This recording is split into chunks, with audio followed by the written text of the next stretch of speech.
Today, we take a look at these deadly animals took revenge on hunters. From a wealthy oil executive who underestimated a wounded lion in South Africa, to an unemployed mechanic whose illegal grizzly bear hunt turned deadly when his rifle misfired. It was September 2016 at the Umgeni River estuary, where murky freshwater collided with the Indian Ocean along the coast of KwaZulu-Natal, South Africa. Heavy rainfall had pounded the region for 3 days, swelling the river and pushing massive volumes of sediment-laden water into the coastal zone. The runoff carried organic matter and disoriented baitfish, creating a feeding opportunity that drew predators from deeper offshore waters into the shallow estuary mouth. The water was turbid brown-green, visibility reduced to mere inches in the churning mixture of fresh and salt water. As the sun descended toward the horizon, fading light further compromised visibility. Waves broke irregularly across the sandbar where current met incoming swells. Mara Knight was 28, a fitness trainer who spent her free time spearfishing along the South African coast. She had been diving recreationally for several years and considered herself competent in reading ocean conditions. That afternoon, she arrived at the estuary with 2 friends who shared her enthusiasm for spearfishing. The post-storm conditions had concentrated fish in the shallows, and despite poor visibility, the group decided to take advantage of the unusual activity. Her companions remained closer to shore while Mara ventured toward the estuary mouth, where the current was stronger and the water deeper. The decision to dive at dusk following a major storm represented a convergence of risk factors that experienced ocean users typically avoid. Estuaries are natural highways for sharks moving between offshore and inshore feeding zones, and bull sharks in particular exploit these transitional environments. The reduced salinity does not deter them. They are among the few shark species capable of tolerating brackish and freshwater conditions. The turbidity eliminated the primary advantage humans have underwater, the ability to see threats approaching. Mara continued working the channel edge, her spear gun loaded, a stringer of bleeding fish secured to her weight belt. Bull sharks are among the most dangerous predators in coastal waters, ranking behind only great white and tiger sharks in recorded attacks on humans. They are stocky, aggressive, and opportunistic, reaching lengths of 11 feet and weights exceeding 500 pounds. Unlike many shark species that prefer clear water and specific prey, bull sharks thrive in murky environments where their electroreceptive senses compensate for limited visibility. They hunt by detecting electrical impulses generated by muscle contractions and can locate struggling or injured prey from considerable distances. Their bite force exceeds 1,200 pounds per square inch, and their teeth are designed to grip and tear rather than slice cleanly. Bull sharks typically deliver a single forceful bite, driven by sensory confusion, then disengage upon recognizing unfamiliar prey. Mara tracked a small grouper along the sandy bottom near the channel edge, the water depth approximately 12 feet. The current pushed against her as she descended, equalizing pressure and scanning the limited visibility ahead. Her finger rested near the trigger of the loaded spear gun as she maneuvered through the surge. In the murky water, she failed to detect a large shape moving parallel to her position. Her trailing spear line snagged momentarily on a submerged obstacle, jerking the gun forward just as her finger made contact with the trigger. The spear discharged into the turbid water, striking a massive bull shark that had approached from her blind side. The spear penetrated the thick hide but lodged only superficially along the flank. The wound was non-lethal, but the sudden pain triggered an immediate defensive response. The shark had been drawn by the scent of blood from the fish on Mara's stringer and the electrical signals of her movements. The impact transformed the situation from investigative approach to direct confrontation. The shark turned abruptly, its body language shifting from exploratory to aggressive. Rather than retreating to the surface and exiting the water immediately, Mara attempted to retrieve the spear, reaching toward the trailing line. The bull shark accelerated from deeper water with explosive speed, closing the distance in seconds. The attack was a single, devastating strike aimed at the lower body. The jaws opened wide, revealing rows of serrated triangular teeth, and clamped down with crushing force across the upper thigh and hip junction. The bite likely severed or catastrophically damaged the femoral artery, along with other major blood vessels, tearing through massive sections of muscle tissue and connective structures. The teeth penetrated deep into the thigh and hip region, causing devastating injury to blood vessels, nerves, and bone. The shark released almost immediately after the initial bite, veering away as surface activity increased and the water filled with blood. Bull sharks typically do not sustain attacks on humans. They bite once to assess whether the target is suitable prey, then disengage when they recognize the unfamiliar composition. But the damage from that single bite was irreversible. Blood poured from the wound in pulsing streams, the compromised femoral artery pumping the body's entire volume into the surrounding water within minutes. Mara surfaced briefly, the buoyancy of her wetsuit bringing her to the top, but the massive blood loss had already begun shutting down vital systems. Her companions saw the disturbance and began moving toward her position, but the distance and current worked against them. Consciousness faded rapidly as blood pressure dropped to unsustainable levels. The body's compensatory mechanisms attempted to redirect remaining blood to vital organs, but the volume loss was too severe and too rapid. Within minutes of the bite, circulatory collapse followed. Mara's body drifted with the outgoing tide, the current carrying her toward deeper water before her friends could reach her. The entire sequence from strike to loss of vital function likely unfolded within just a few minutes. The cause of death was massive hemorrhage resulting from a single catastrophic bite that severed or catastrophically damaged major blood vessels in the lower body. Emergency services were contacted immediately, and a rescue boat launched from the nearby harbor. Mara's body was recovered approximately 20 minutes after the attack, but resuscitation efforts were unsuccessful due to the extent of blood loss. The beach was closed for 72 hours, while authorities assessed the situation and monitored for continued shark presence in the estuary. An investigation by the Regional Marine Safety Board confirmed the attack was consistent with bull shark behavior in post-storm conditions with poor visibility and speared fish present. Mara's family requested no retaliatory action against sharks.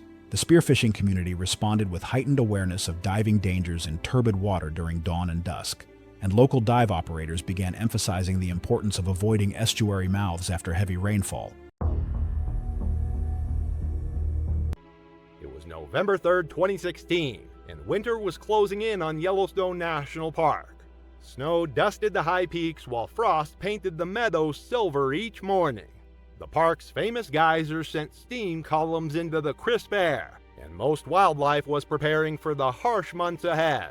It was a time when the wilderness felt especially wild, when even experienced outdoorsmen knew to tread carefully. Carl Bulldog Morrison had earned his nickname through years of stubborn persistence and a stocky build that made him look like he could bulldoze through any obstacle. At 51, he was an unemployed mechanic from Billings, Montana, whose luck had run out along with his savings. A series of bad decisions and worse investments had left him desperate for money, and he knew the black market value of bear parts could solve his immediate problems. Carl had been poaching illegally in protected areas for months, using his childhood knowledge of Yellowstone's backcountry to avoid rangers and tourists. He preferred working alone, fewer witnesses, no one to split profits with, and no one to question his increasingly risky decisions. His modified hunting rifle was unregistered, his camping gear was minimal, and his respect for park boundaries was non-existent. Grizzly bears in Yellowstone can weigh over 600 pounds and stand 8 feet tall on their hind legs. As winter approaches, they become increasingly aggressive about defending food sources and den sites. A grizzly's bite force exceeds 1,200 pounds per square inch, and their claws can grow up to 4 inches long. When protecting their winter territory, they will attack with devastating ferocity, viewing any intruder as a direct threat to their survival. Carl's morning had been successful. He'd managed to kill a smaller black bear near a berry patch, field dressing it quickly and hiding the valuable parts in his backpack. But success bred greed, and Carl decided to push his luck further. He'd been tracking a massive grizzly for over an hour, following claw marks on trees and massive paw prints in the soft earth. The grizzly's den was located in a natural cave beneath a rocky overhang, surrounded by thick brush and fallen logs. Carl approached carefully, his rifle ready, thinking he could catch the bear sleeping or at least off guard. What he didn't realize was that grizzlies are light sleepers, especially when strangers approach their winter sanctuary. The bear detected Carl's scent long before the poacher saw him, as Carl crept through the underbrush trying to get a clear shot at the den entrance. The grizzly was already moving. The massive animal emerged from the cave with surprising speed and silence, positioning itself between the intruder and its winter home. Carl finally spotted the bear when it was less than 30 yards away. He raised his rifle quickly, but the illegal weapon, poorly maintained and modified with cheap parts, misfired. The firing pin struck the primer, but the cartridge failed to ignite. Carl frantically worked the bolt, trying to chamber another round, but the grizzly was already charging.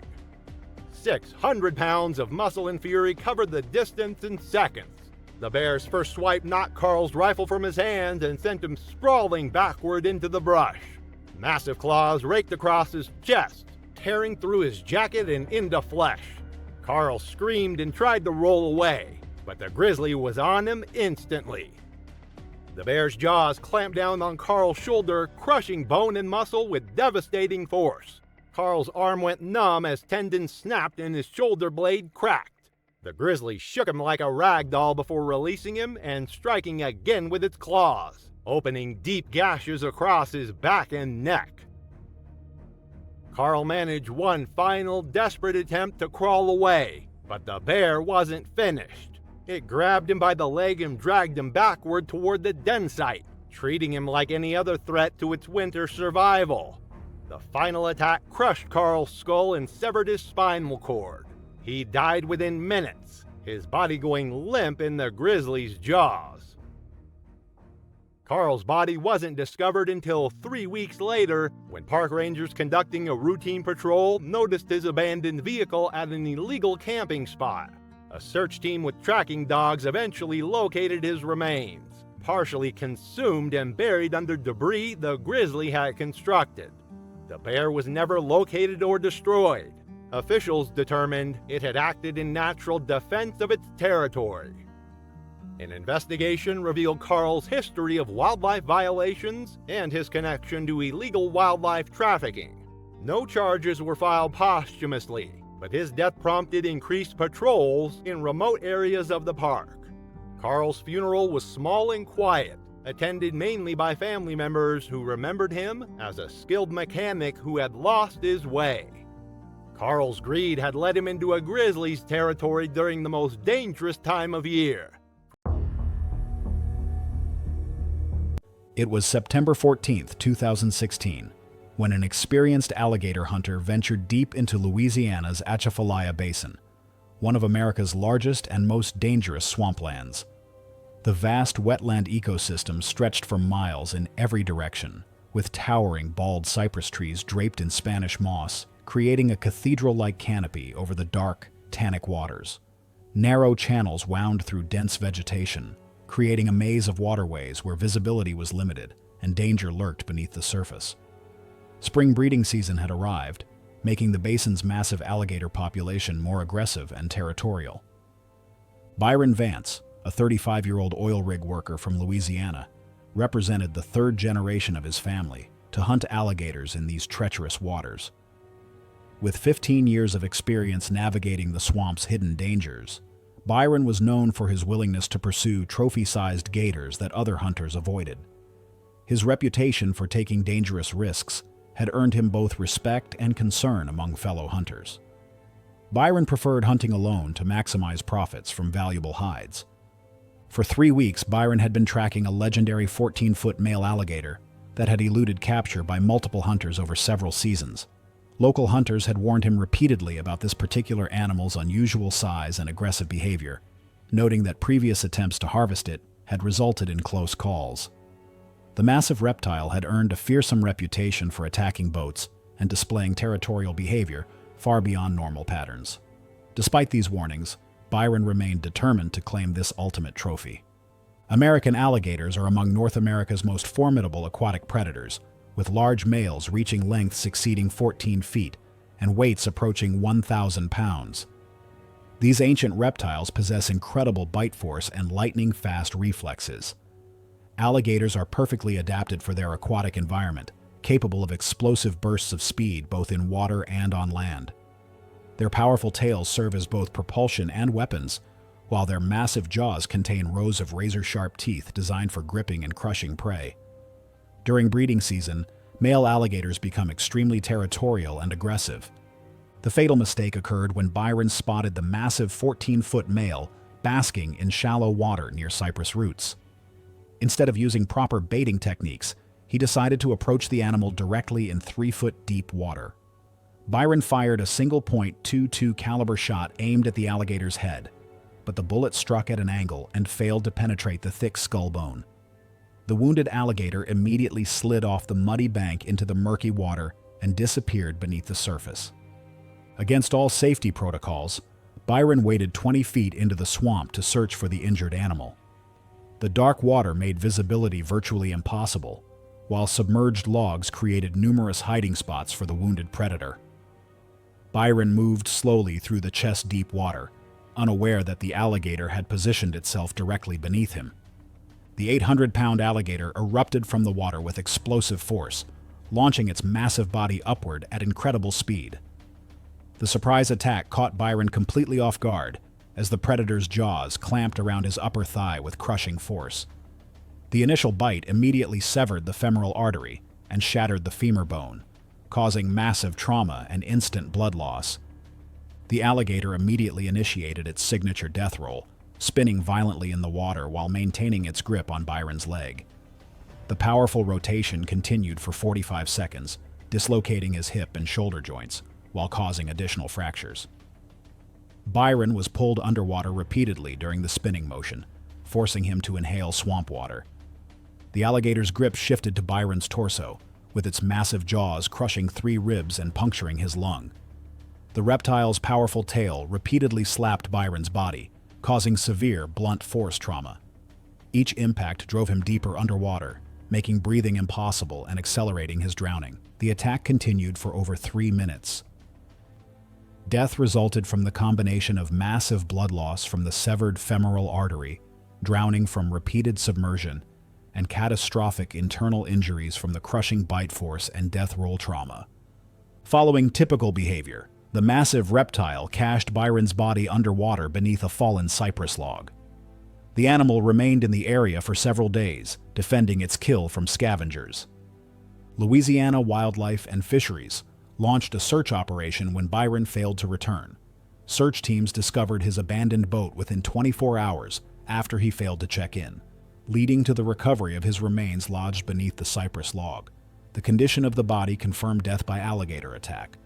The incident prompted discussions about alligator hunting safety protocols. Byron's family struggled with the loss, particularly given his extensive experience. Wildlife officials emphasized that alligator attacks remained extremely rare, but noted that pursuing wounded animals dramatically increased risk.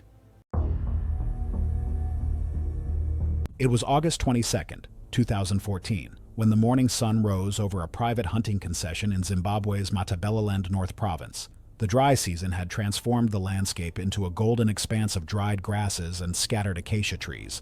The concession operated as a trophy hunting operation, catering to wealthy international clients seeking Africa's dangerous game. Marcus Webb was a 52-year-old real estate developer from Houston, Texas, whose considerable wealth had funded hunting expeditions across 4 continents over the previous decade. His trophy room featured mounts from North American elk to Siberian brown bear. Webb had never hunted African dangerous game, but the allure of adding a Cape buffalo to his collection had proven irresistible. He had paid $42,000 for the 10-day safari package. Webb's hunting experience had been limited to guided situations with significant safety margins, and he had developed confidence that exceeded his actual skill level, a dangerous combination when facing animals capable of killing experienced professional hunters.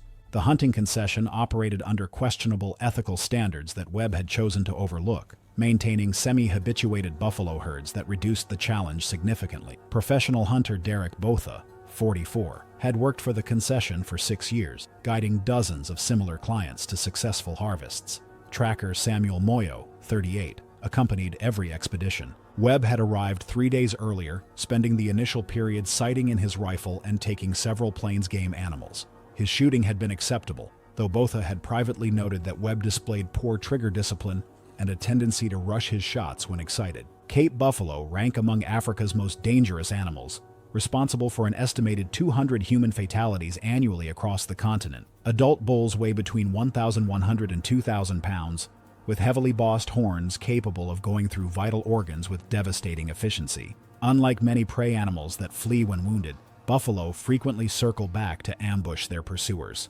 Their thick hide and dense bone structure make clean kills difficult. The hunting party located a bachelor group at approximately 8:30 a.m., identifying 4 bulls resting near a waterhole. Botha identified a mature bull with exceptional horn development as the primary target. The approach required crossing 300 yards of open ground with minimal cover. Botha positioned Webb behind a termite mound at approximately 120 yards from the resting bulls. The shot broke cleanly, but Webb's excitement caused him to pull slightly right. The 375 H&H bullet struck the bull in the gut rather than the vitals, penetrating the intestinal cavity without immediately incapacitating the animal. The wounded buffalo lurched to its feet and disappeared into thick Jesse bush before anyone could fire a follow-up shot. A gut-shot buffalo represented one of the most dangerous situations in African hunting. The blood trail led into increasingly dense cover, with visibility dropping to less than 15 feet. Botha took the lead, his double rifle loaded with solid bullets designed for maximum penetration. The buffalo had traveled approximately 200 yards before stopping, standing motionless in the shadows, waiting for pursuers it knew would follow. Botha detected the buffalo's position first at barely 20 yards. He began raising his rifle when the buffalo charged. The explosive acceleration covered the distance in less than 2 seconds. Botha managed to fire 1 barrel, the solid grazing the buffalo's boss at an angle and tearing a chunk from the heavy horn plate without penetrating the skull. The impact barely slowed the charge. The bull's right horn caught Botha in the left hip, lifting him off his feet and throwing him into the undergrowth. The horn tip had punctured deep into his upper thigh, severing major blood vessels. Botha lay motionless where he fell, blood pooling rapidly beneath him. The buffalo wheeled around, searching for additional threats. Webb had stumbled backward during the initial charge, his rifle unfired. He turned to run, but managed only a few steps before the buffalo spotted him. The second charge was shorter but equally devastating. The horn caught Webb in the lower back, the impact driving him face first into the dirt. The buffalo gored him twice more in quick succession, the horn penetrating his abdominal cavity and causing catastrophic internal damage. Then, as suddenly as it had begun, the attack stopped. The buffalo stepped back, snorted once, and staggered into the bush. Its own injuries were beginning to take their toll. Moyo had retreated and remained hidden until the buffalo moved away. His radio call brought an emergency response within 40 minutes. Botha had lost consciousness within minutes of being gored, the severed blood vessels draining his circulatory system. He was pronounced dead at the scene. Webb had died from massive internal trauma, his wounds too severe to survive even with immediate medical attention. The wounded buffalo was tracked and dispatched later that afternoon, found collapsed half a mile from the attack site. Authorities investigated, ruling both deaths as hunting accidents without criminal liability. The concession suspended operations for 3 weeks before resuming with enhanced safety protocols.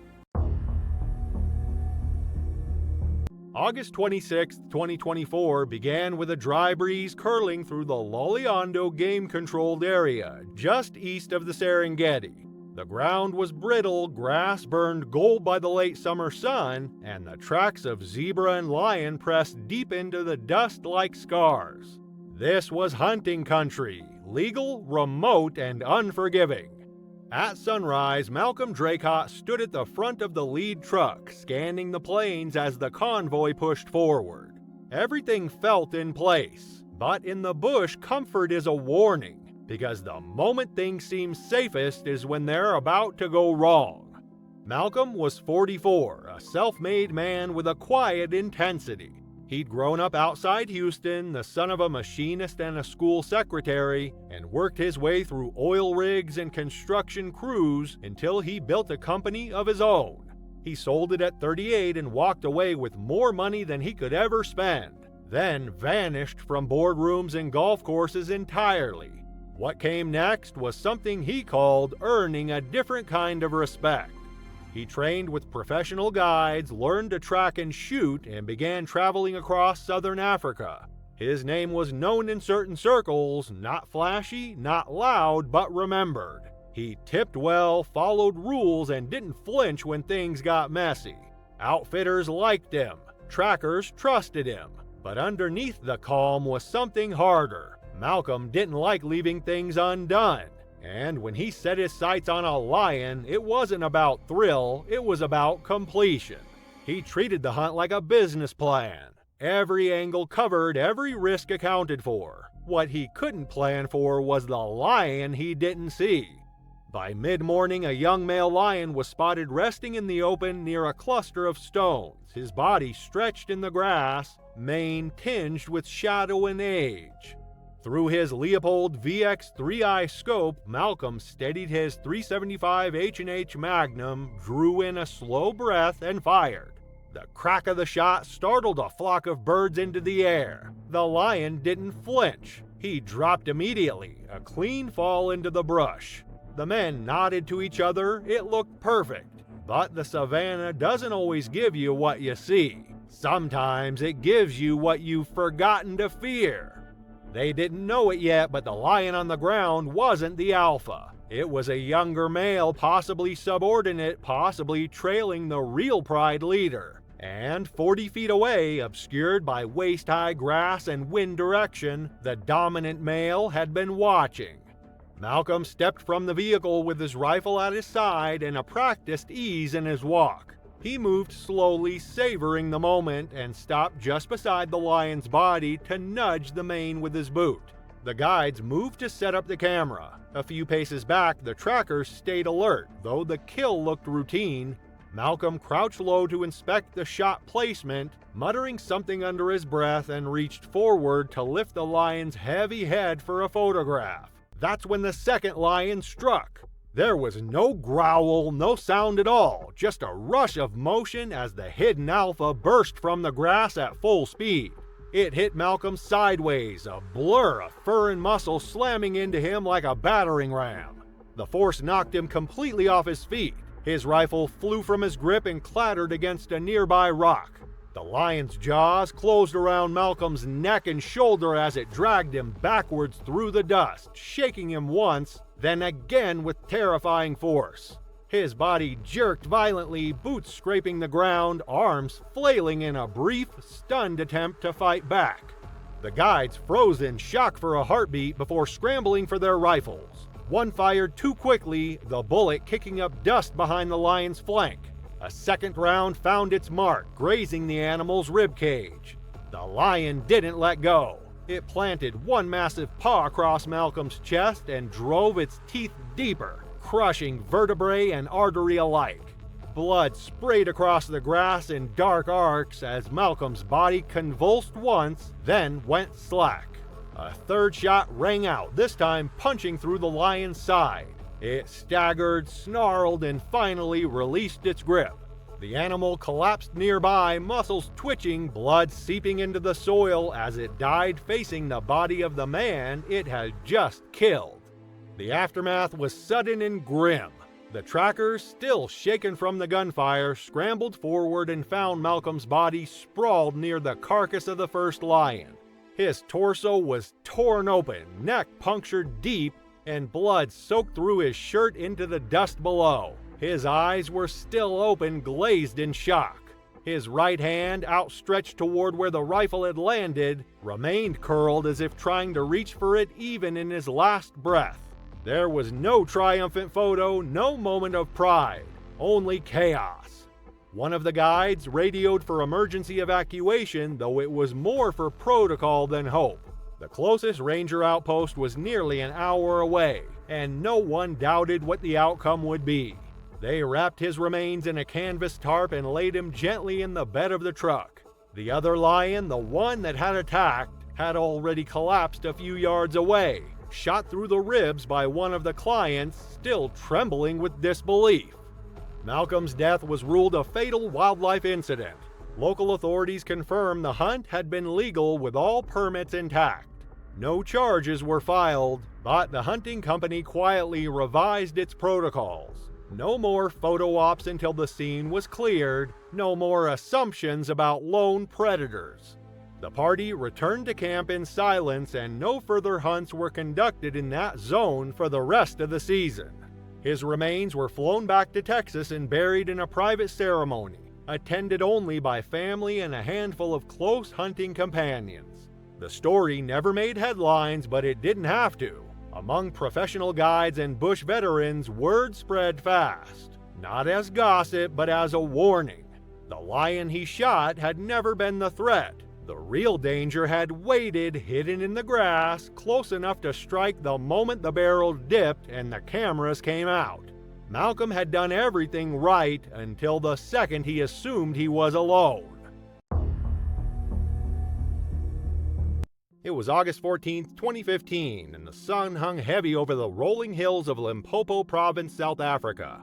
The air shimmered with heat waves rising from the red earth, and acacia trees dotted the landscape like ancient sentinels. This was big game country, where the line between hunter and hunted can shift in a heartbeat, and where respect for the wild wasn't just tradition, it was survival. Derek Matheson had flown in from Houston 3 days earlier, his custom rifle case and expensive gear marking him as another wealthy American seeking the ultimate trophy. At 42, Derek was an oil executive who had built his fortune on calculated risks and unwavering confidence. Back home in Texas, he was known for his weekend hunting trips, white-tailed deer, elk, the occasional wild boar. His trophy room was filled with mounted heads and framed photos of successful hunts. But Africa was different. Africa was where real hunters proved themselves. Derek had specifically requested a solo hunt. Group expeditions were for amateurs, he told the outfitter. He wanted to test his skills against dangerous game without the safety net of other hunters or the embarrassment of needing help. His professional hunting guide, the seasoned local named Thabo, had tried to discourage the solo approach, explaining that wounded, dangerous game required teamwork and backup. But Derek's money talked louder than Thabo's experience. The hunting concession sprawled across thousands of acres of pristine bushveld, home to the Big Five and countless other species. Lions in this region were particularly large and aggressive, having learned to avoid humans while maintaining their natural hunting instincts. The terrain was deceptive, open grassland that suddenly gave way to thick brush and rocky outcroppings, where a wounded animal could easily turn the tables on an overconfident hunter. African lions are apex predators weighing up to 420 pounds, capable of reaching speeds of 50 miles per hour in short bursts. A male lion's bite force exceeds 650 pounds per square inch, strong enough to crush bone. When wounded, they become exponentially more dangerous, using their intelligence and remaining strength for one final devastating attack. They're known to circle back and ambush their pursuers, turning the hunt into a deadly game of cat and mouse. The morning it started well. Derek and Thabo had tracked a magnificent male lion to a clearing near a dried riverbed. The animal was massive, easily 400 pounds, with a full dark mane that marked him as a dominant male in his prime. Derek took his time, setting up the shot from 150 yards away. His first bullet struck the lion in the shoulder, a solid hit that should have been fatal. The lion roared, stumbled, and disappeared into a thicket of wait-a-bit thorns and dense brush. Thabo immediately called for patience. Standard protocol demanded waiting at least 30 minutes for a wounded, dangerous animal to weaken and die. But Derek was impatient. He'd made a good shot, he insisted. The lion was probably already dead. Against Thabo's strong protests, Derek grabbed his rifle and headed toward the thicket alone, determined to claim his trophy quickly. The brush was thick and visibility was limited to just a few yards in any direction. Derek pushed through the thorns, following drops of blood on the ground and broken branches where the lion had passed. He was focused entirely on the trail ahead, his rifle ready, confidence building with each step. What he didn't realize was that the wounded lion had used its last reserves of strength not to flee, but to circle back. The attack came from behind with explosive force. The lion had been lying in wait, using the thick cover to mask its position. Derek heard a low growl just as 400 pounds of wounded fury slammed into his back, driving him face first into the thorny ground. The lion's claws raked across his shoulders and neck as massive jaws clamped down on the back of his skull. Derek's rifle flew from his hands as he was driven into the dirt. The lion's bite crushed through bone and into brain tissue with devastating force. Derek's body convulsed once, then went limp. The lion held its grip for several more seconds before releasing him and staggering backward, blood from its own wound mixing with Derek's in the dust. The wounded lion managed only a few more steps before collapsing. Derek's bullet had done its job. The animal's lungs were punctured and it was bleeding internally. But it had used its final moments to exact a terrible price from the hunter who had pursued it so recklessly. Thabo found both bodies 20 minutes later. Derek lay motionless in the thorns, his skull crushed and his neck nearly severed by the lion's powerful jaws. The lion had died just yards away, its magnificent mane now matted with blood. The guide immediately radioed for help, but there was nothing anyone could do. An investigation by local authorities ruled the death accidental but preventable. Derek had violated basic hunting safety protocols by pursuing wounded, dangerous game alone. The hunting outfitter faced no charges but quietly updated their policies to require guides to physically restrain clients who attempted similar reckless behavior. Derek's body was flown back to Houston, where his funeral drew hundreds of mourners who remembered him as a successful businessman and devoted father, not as the overconfident hunter who had fatally underestimated his prey. It was June 18, 2018, when a group of American business executives arrived at a private hunting concession in the Greater Kruger area of South Africa. The vast savanna stretched endlessly under the scorching African sun, with scattered acacia trees and dense mopane woodlands creating a patchwork of hunting terrain. This was the heart of big game country, where some of Africa's most dangerous predators roamed freely across thousands of acres of pristine wilderness. The dry season had concentrated wildlife around remaining water sources, making animal encounters more frequent and potentially dangerous. Daphne Thorne, a 38-year-old investment banker from New York, had organized this expensive hunting expedition as a corporate retreat designed to impress her business associates. Despite her wealth and confidence, Daphne had limited big game hunting experience, having previously hunted only white-tailed deer and small game. She had specifically requested a lion hunt for her trophy room, viewing it as the ultimate symbol of success. Her two business partners had similarly limited dangerous game experience, but considerable financial resources. The group had hired a professional hunter with decades of experience in African big game hunting. During their initial briefing, he warned them extensively about lion pride dynamics and the extreme dangers of tracking wounded cats into thick cover. He emphasized the importance of precise shot placement and maintaining proper formation during tracking situations. The professional hunter had also mentioned unusual lion behavior in the area. African lions are among the continent's most formidable apex predators, with adult females weighing up to 280 pounds and possessing incredible speed, strength, and hunting intelligence. These social cats hunt in coordinated groups, using sophisticated ambush tactics evolved over millions of years.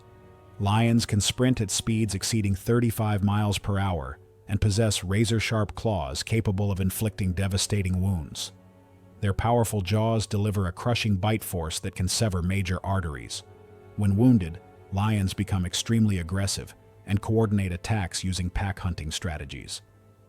The fatal mistake occurred on the third day when Daphne spotted what appeared to be a large male lion through dense mopane brush at approximately 80 yards. Eager to secure her trophy, she took a rushed shot without properly identifying her target. Her bullet struck a lioness instead of the intended male, wounding but not killing the animal. The wounded lioness immediately disappeared into thick woodland. Against the professional hunter's explicit advice to wait, Daphne insisted on immediately pursuing the blood trail. The group entered the dense mopane woodland without maintaining proper formation. Despite the professional hunter taking the lead, Daphne remained dangerously close and repeatedly stepped out of position, trying to maintain visual contact with the blood trail.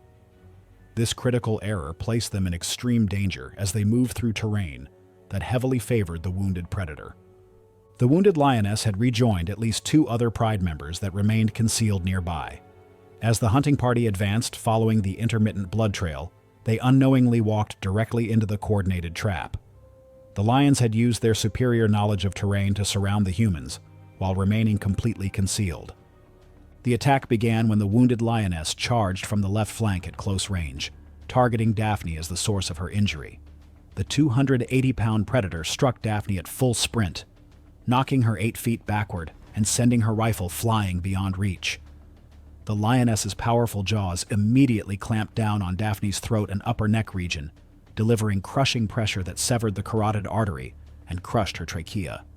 Within seconds, a second lioness joined the attack, raking razor-sharp claws across Daphne's abdomen and chest. The 4-inch claws opened massive wounds that penetrated deep into her torso, causing catastrophic internal damage and massive blood loss. Daphne's screams were cut short as the throat bite prevented vocalization and rapidly compromised her airway. The coordinated attack continued for nearly a minute as both lionesses focused their assault on Daphne's vital areas. The professional hunter fired multiple shots, successfully killing the primary attacking lioness and forcing the second to retreat. However, the damage had already been done. Daphne had suffered massive throat trauma that severed major blood vessels and completely destroyed her airway. Death occurred within 6 minutes from the combination of massive blood loss and asphyxiation. The remaining Pride members retreated deeper into the woodland after the professional hunter's intervention. South African authorities launched an investigation into the incident, ultimately ruling it a hunting accident caused by failure to follow established dangerous game protocols. Daphne's family struggled with the loss, particularly given that the tragedy could have been prevented by following basic hunting safety guidelines. The incident sparked discussions within the professional hunting community about client education and safety enforcement. It was October 3, 2018, and the endless plains of the Serengeti ecosystem stretched toward the horizon under a cloudless African sky. The short rains had begun to green the landscape, drawing massive herds of wildebeest and zebra back toward traditional grazing grounds. Among these herds moved smaller family groups of elephants, the matriarchs leading their families along ancient migration routes.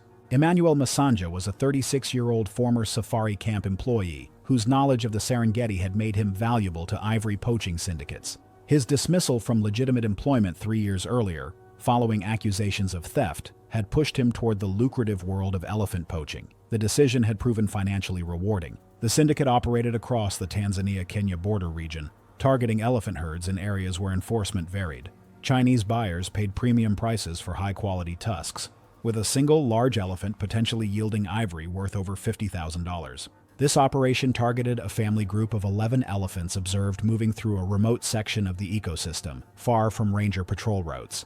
The group included several adult females with impressive tusks, as well as younger animals and calves that would be collateral damage in the planned assault. Joining Masanja were 3 other men. Juma Rashid, 42, served as the primary shooter, his experience with large-caliber weapons making him the most reliable marksman. Abdul Omari, 28, and Hassan Mwanga, 31, would handle butchery work. The team had traveled overnight by vehicle, covering the final miles on foot to avoid leaving tire tracks that could lead investigators to the kill site. They carried enough water and supplies for 3 days. African elephants represent the largest land animals on Earth, with adult females weighing between 6,000 and 8,000 pounds. Their intelligence rivals that of great apes, with demonstrated capacity for problem-solving, emotional memory, and complex social bonds. Elephant family groups are led by matriarchs whose experience guides the family through seasonal movements. When threatened, elephants employ sophisticated defensive strategies, with adults forming protective circles around calves. A charging elephant can reach speeds of 25 miles per hour, with enough mass to trample humans into unrecognizable remains. The poachers located the elephant family at approximately 2:30 p.m., animals resting in scattered shade near a seasonal waterhole. The matriarch, an enormous female with tusks extending nearly to the ground, had positioned herself on the group's periphery, her elevated trunk testing the wind for danger. Rashid set up his shooting position approximately 150 yards from the resting elephants using a termite mound for stability. The plan called for eliminating the matriarch first to cause chaos among the family and prevent organized defensive responses. The first shot struck the matriarch behind the ear, the 458 caliber bullet penetrating her skull, but failing to destroy the brain immediately. The massive animal staggered violently, blood streaming from the wound as she fought to stay upright. Her trumpet of pain galvanized the family into action. Rather than fleeing as expected, the elephants formed a defensive cluster around the calves, their bodies oriented toward the threat. Rashid's second shot struck a younger female in the shoulder, shattering bone but failing to penetrate vital organs. The wounded elephant screamed, and the matriarch's protective instincts overrode her own rapidly failing body. Despite the catastrophic head wound, the old female turned toward the poacher's position and charged. The ground shook as nearly 8,000 pounds of wounded elephant thundered across the savannah. Her gait was unsteady, her movements growing more erratic as blood loss and brain trauma took their toll. But momentum and rage carried her forward. Rashid fired twice more, both shots striking the matriarch's chest. She stumbled but kept coming. Masanja, Omari, and Mwanga scattered in different directions, abandoning equipment in desperate attempts to escape. The matriarch reached Rashid just as her front legs began to buckle. Her trunk lashed out, striking him across the chest and sending him sprawling. As she collapsed forward, her massive weight came down on Rashid's lower body, pinning him beneath nearly 4 tons of dying elephant. His pelvis and legs were crushed instantly, and the impact ruptured internal organs. Rashid's screams echoed across the savannah as he lay trapped beneath the matriarch's body, unable to free himself. Masanja had fled approximately 60 yards when he stumbled. Looking back, he saw the matriarch motionless on the ground, Rashid's upper body visible beneath her massive form. The other elephants trumpeted in alarm, several moving protectively around the fallen matriarch. Rashid died over the following minutes, the crushing weight on his lower body causing catastrophic internal bleeding that no amount of struggle could overcome. The matriarch had succumbed to her wounds moments after the impact, her final act ensuring that at least one of her attackers would not escape. Masanja, Omari, and Mwanga regrouped at a distance, watching as the elephant family lingered near the matriarch's body. They were too shaken to attempt recovering their equipment or Rashid's body. Without adequate water and fearing the remaining elephants, the 3 survivors fled on foot across the savannah. Omari had been clipped by the matriarch's trunk during her charge, cracking several ribs and causing internal bruising. By the second day, every breath had become agony. His pace slowed considerably as sharp pain radiated through his chest with each step. Masanja and Mwanga took turns supporting him as they staggered across the plains. The 3 men reached a remote village on the 3rd day, collapsing at the edge of the settlement. Omari was barely conscious, his breathing shallow, his skin pale from dehydration. Village elders summoned medical assistance, but the men's confessions quickly drew the attention of local authorities. Omari was transported to a hospital where doctors discovered fractured ribs and internal bleeding. He survived following emergency surgery, but faced months of recovery. Masanja and Mwanga were treated for severe dehydration before being taken into custody. Their confessions led authorities to the scene, where Rashid's body was recovered from beneath the matriarch's carcass. The younger female had also succumbed to her shoulder wound overnight. The remaining family group had moved on, their fate unknown. Tanzanian authorities charged all 3 survivors with wildlife trafficking. Omari's trial was delayed by his medical condition, but all 3 eventually received substantial prison sentences. The matriarch's final charge had cost one poacher his life and left another with injuries that would never fully heal. September 16, 2022 dawned cold and crisp in Montana's Gallatin National Forest, where mist clung to the understory and the sharp scent of pine hung in the air like a warning. Elk rutting season was in full swing, and bugles echoed faintly through the ridges, low and urgent. Gallatin, part of the vast Greater Yellowstone ecosystem, is home to some of the most rugged terrain in the American West. Forest of lodgepole pine and Engelmann spruce laced with game trails and shaded hollows perfect for an ambush. Travis Longmore, 28 years old, knew the area well. He had hunted these woods before, but that day, in a stretch of unmarked timber above a shallow creek bed, something would go terribly wrong. Travis wasn't reckless. Raised in Idaho and based in Bozeman, he worked hard during the week and hunted hard when he could. He preferred bow hunting, closer, quieter, more personal. His compound bow, a Hoyt Carbon RX-3 equipped with Rage broadhead arrows, was tuned to perfection, and his pack was neatly organized down to the last windchecker bottle. Friends called him methodical, patient, the kind of guy who cleaned his gear twice and always left a detailed plan. That morning, he'd driven in before sunrise, parked off a remote fire road, and followed a game trail up through the pines. Around mid-morning, he caught sight of a large bull elk standing broadside near a grove of fir trees. The animal bugled once, turned, and paused just long enough. At 30 yards, Travis took the shot. The Rocky Mountain elk is the largest subspecies of elk in North America. Adult bulls regularly exceed 700 pounds, with racks spanning up to 4 feet wide and tines as long as knives. During the rut, they're high-strung and volatile, driven by instinct and surging testosterone. They'll battle rivals with brutal head-on charges, scatter branches in display of dominance, and when wounded, can enter a final adrenal frenzy that turns even the dying into a deadly force. While most hunters respect the possibility in theory, few ever see it up close. Travis was about to. Following best practice, Travis waited 45 minutes before trailing. The blood trail was steady, rich, and bright red, likely a lung shot. He moved carefully through the brush, stepping over deadfall and ducking beneath low boughs. After nearly 200 yards of tracking, he found the bull lying near a fallen pine, its body slumped sideways and eyes dull. Blood had pooled beneath the animal's chest and its ribcage no longer rose. Travis approached, slowly at first, then confidently. He knocked his bow, lowered it, and stepped into the clearing. He drew out his phone to take a picture. The elk exploded upward. It surged to its feet in a single staggering motion, shoulders heaving, head swinging wide. The first antler caught Travis across the thigh, carving a long gash and sending him sideways. He staggered off balance as the bull turned and charged again. This time it hit full force. One tine drove into his abdomen, another beneath the collarbone. He screamed as he was lifted backwards and slammed against a nearby pine. The bark cracked behind him. He tried to push the elk off, grabbing wildly at its shoulder, but the weight was overwhelming. The bull wasn't striking clean, it was thrashing.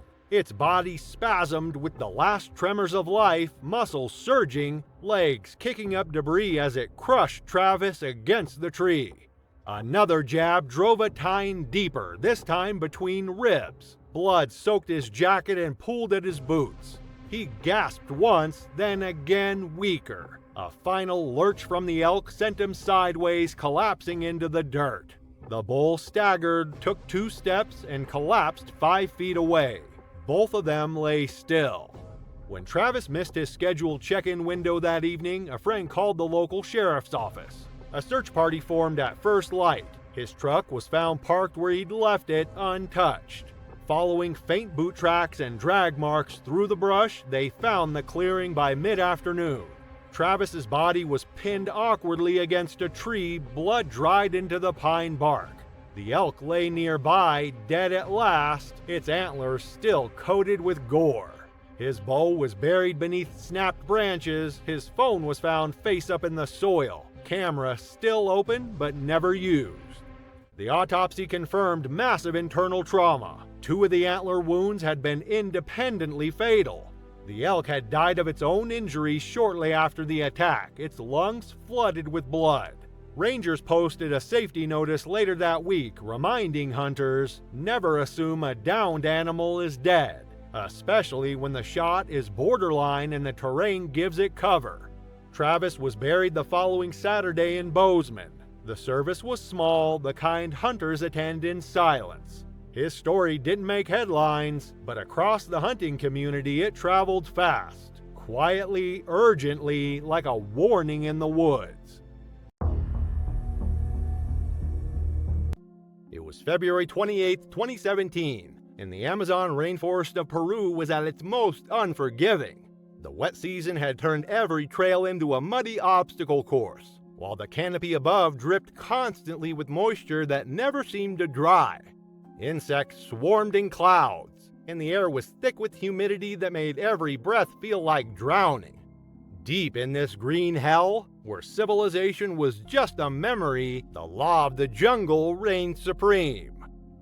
Eduardo Vasquez had been walking these trails for over 30 years, guiding wealthy clients on jaguar hunts that commanded premium prices from collectors around the world. At 58, he was one of the most respected trackers in the region, a man whose knowledge of the rainforest was legendary among locals and the international hunting community. But Eduardo was dying. And he knew it. The cancer diagnosis had come 6 months earlier. Aggressive, inoperable, and terminal. Doctors in Lima had given him less than a year to live, maybe 6 months if he was lucky. Eduardo had accepted the news with the same stoic calm he'd shown throughout his life. But privately, he was devastated. He'd spent his entire adult life in the jungle, and the thought of dying in a hospital bed was unbearable. Eduardo had decided on one final hunt, not for money, but for pride. He wanted to prove to himself that he could still take down the jungle's apex predator despite his declining health. It would be a solo hunt without clients or assistants, just him against the most dangerous cat in South America. His family had tried to talk him out of it, but Eduardo's mind was made. The area he'd chosen was deep in the Manu National Park region, where jaguars were known to be particularly large and aggressive. The terrain was treacherous even for someone in perfect health. Steep ravines, hidden rivers, and dense vegetation that could hide a predator until it was too late. For a man weakened by cancer and chemotherapy, it was nearly suicidal. Jaguars are the third largest cats in the world, with males weighing up to 250 pounds and possessing the strongest bite force of any big cat, over 1,500 pounds per square inch. They're solitary hunters capable of crushing turtle shells and caiman skulls with ease. Female jaguars with cubs are especially dangerous, defending their young with ferocious determination against any perceived threat. Eduardo had been tracking a large female for 2 days, following paw prints in the mud and claw marks on trees. His illness had slowed him down more than he'd admitted to himself. He tired easily, his hands shook occasionally, and his reflexes weren't what they once were. But his knowledge of jaguar behavior remained sharp, and he'd successfully cornered the cat near a rocky outcropping where she'd made her den. What Eduardo didn't realize was that the female had recently given birth to 2 cubs. The den he'd discovered wasn't just a resting spot, it was a nursery, and the mother jaguar was prepared to die defending her offspring. As Eduardo approached through the dense undergrowth, the jaguar was already positioning herself between the intruder and her babies. Eduardo spotted the jaguar when he was about 40 feet away, crouched low near the entrance to her den. She was magnificent, nearly 6 feet long with the distinctive rosette patterns that marked her as a prime specimen. Eduardo raised his rifle slowly, taking careful aim at her chest. It should have been an easy shot for someone of his experience.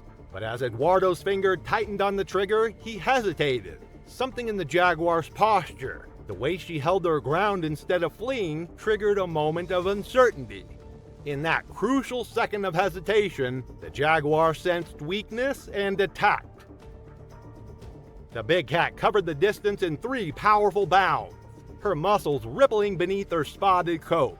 Eduardo's shot went wide as the jaguar slammed into him, her claws raking across his chest and shoulders. The impact knocked him backward into the undergrowth, his rifle flying from his hands and landing several feet away. The jaguar's jaws clamped down on Eduardo's throat with devastating force. Her canine teeth, designed for crushing bone, penetrated deep into his neck, severing arteries and crushing his windpipe. Eduardo's hands clawed weakly at the cat's head, but his strength was already fading as blood loss and oxygen deprivation took their toll. The jaguar held her grip for nearly a minute, ensuring the threat to her cubs was eliminated. Eduardo's struggles grew weaker until his body went completely limp. Only then did the big cat release him and return to her den, where 2 small cubs waited for their mother's protection. Eduardo's body lay motionless in the jungle undergrowth, his blood soaking into the rich earth that had been his home for so many years. The jaguar had killed him quickly and efficiently, using the same techniques that had made her species one of the most successful predators in the Americas.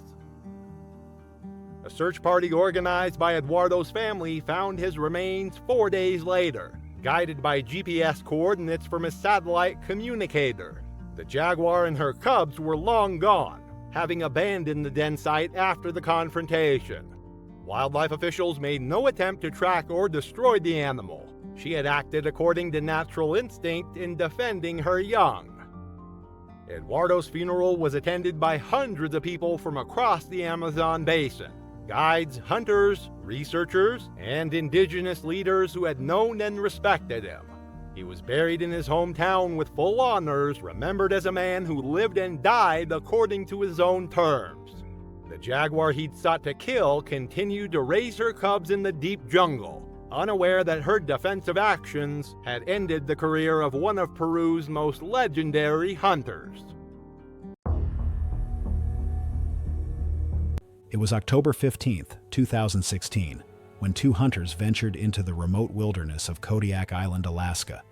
The rugged terrain stretched endlessly with dense alder thickets and towering Sitka spruce trees, creating a maze of natural corridors.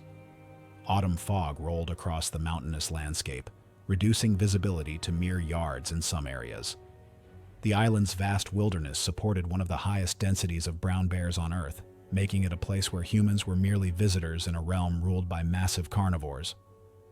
Felix Williams, a 34-year-old construction foreman from Montana, had dreamed of this hunt for 3 years, saving every spare dollar for the expensive guided expedition. Known for his aggressive hunting style and overconfidence, Felix specialized in archery hunts and had insisted on bow hunting despite rifles being available, confident his skill would compensate for the risks. His reputation for pushing boundaries had earned him both respect and concern among fellow hunters. His companion, Wes Graham, was a 29-year-old accountant from Colorado who had limited big game experience but considerable financial resources. Wes had invested heavily in premium hunting equipment, hoping to impress his more experienced friend on what would be his first dangerous game hunt. The duo had hired a seasoned local guide who warned them repeatedly about a particular massive male bear that had been terrorizing the area. This legendary bear had charged other hunters twice before, displaying unusual aggression even for Kodiak standards.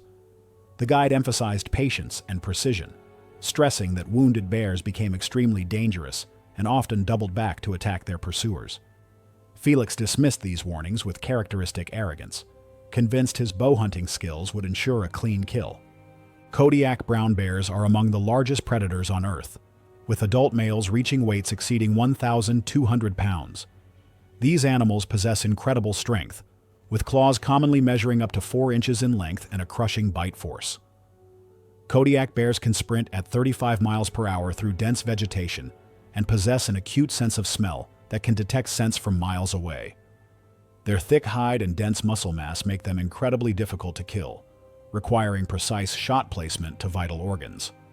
When wounded, they become particularly aggressive, often circling back to ambush their attackers rather than fleeing. The fatal mistake occurred when Felix spotted the massive bear at 60 yards through a clearing and took a hasty shot without proper preparation. His broadhead arrow struck the bear's shoulder blade instead of penetrating the vital chest cavity behind the front leg. The wounded animal let out a thunderous roar that echoed across the valley before crashing through the brush, leaving a clear blood trail on fallen leaves and broken branches. When Felix moved to follow, the guide refused, warning that pursuing a wounded Kodiak bear on foot violated his safety protocols and the terms of the hunt. Despite being told he would abandon the expedition if they continued, both men chose to pursue the wounded bear alone into the alder thickets. The bear had circled back using game trails and positioned itself just 15 yards ahead in the dense vegetation, waiting in ambush. When Felix and Wes entered the thicket following the blood trail, the massive predator exploded from concealment at full speed. In under 2 seconds, it covered the distance with terrifying efficiency. Felix managed to release one more arrow that struck the bear's chest. The massive frame slammed into Felix with devastating force, razor-sharp claws raking across his torso. 4-inch claws tore through his heavy hunting jacket and ribcage, puncturing both lungs instantly and causing massive internal hemorrhaging.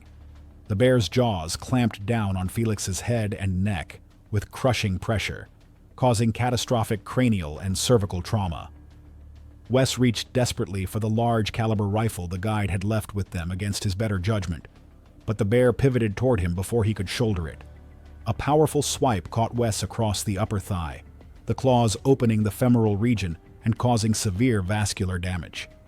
As Wes fell backward onto the forest floor, the bear continued slashing his chest and forearms for nearly a minute while he attempted to bring his rifle up. Felix died within minutes from massive head trauma and chest injuries. Wes survived the brutal mauling but succumbed rapidly to blood loss from the severed femoral vessels. The bear remained in the vicinity for an extended period before finally departing the scene.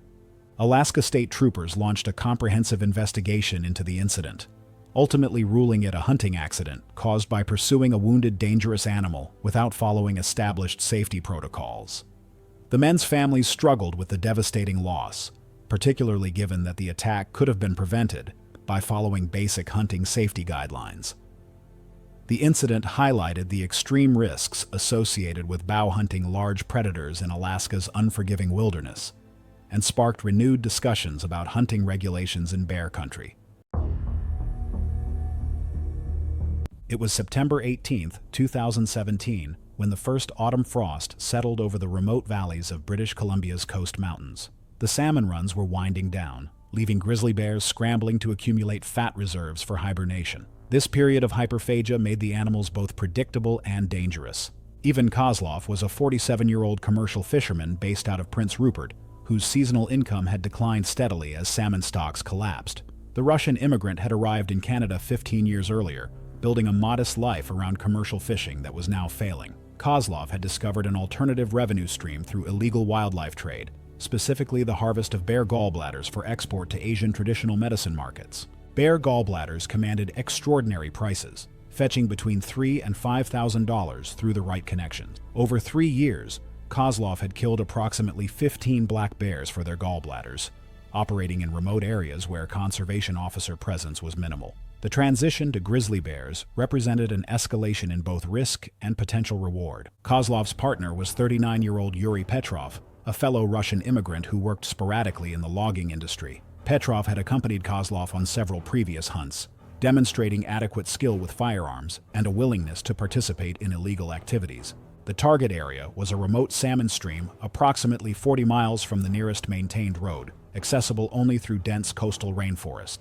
The men had established a primitive camp 2 days earlier, observing bear activity and identifying several large grizzlies. Grizzly bears represent North America's most powerful terrestrial predator, with adult males commonly exceeding 800 pounds and reaching heights of 7 feet when standing upright. Their muscular structure and dense bone mass make them extraordinarily difficult to kill quickly. Grizzlies can sprint at speeds exceeding 35 miles per hour, covering short distances faster than any human can react. Their claws, measuring up to 4 inches, can cause devastating wounds with a single swipe, while their bite force exceeds 1,200 pounds per square inch. The morning began with heavy fog, reducing visibility to less than 50 feet along the stream corridor. Kozlov and Petrov took positions on opposite banks, approximately 100 yards apart. The first bear appeared at approximately 7:45 a.m., a large male moving along the stream bank directly toward Kozlov's position. The shot struck the bear in the shoulder area, but the angle caused the bullet to deflect off the dense shoulder blade rather than penetrating the chest cavity. The impact staggered the bear momentarily before pain and defensive rage overwhelmed any instinct to flee. 800 pounds of enraged grizzly charged directly toward the source of its pain. Kozlov attempted to chamber a second round, but the bolt handle slipped in his sweaty grip, costing precious seconds. The bear covered 40 yards in less than 3 seconds, its massive frame crashing through underbrush with terrifying speed. Kozlov managed to fire a second shot from the hip, but the round went wide. The initial impact knocked Kozlov off his feet, his rifle flying from his hands as the bear's momentum carried both of them to the ground.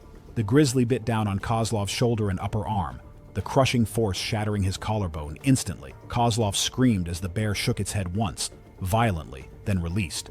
The bear stepped back momentarily, assessing whether the threat had been neutralized. Kozlov lay motionless, either from shock or instinct, but when Petrov's first shot cracked across the stream and struck the bear in the hindquarters, the animal spun toward this new threat, then back toward Kozlov. The sudden movement triggered the bear's defensive instincts again. The grizzly lunged forward and delivered a single devastating bite to Kozlov's head, its massive jaws closing around his skull with tremendous force. The damage was catastrophic and instant. Petrov's second shot hit the bear in the ribcage, and his third struck the spine. The grizzly collapsed immediately, its hindquarters paralyzed. The animal continued snapping and swiping for several seconds, before blood loss caused it to go still. Kozlov had died from head trauma. The initial shoulder injuries, while severe, might have been survivable with immediate medical attention, but the final bite had caused damage incompatible with life. Petrov's satellite phone call to emergency services revealed their illegal activities.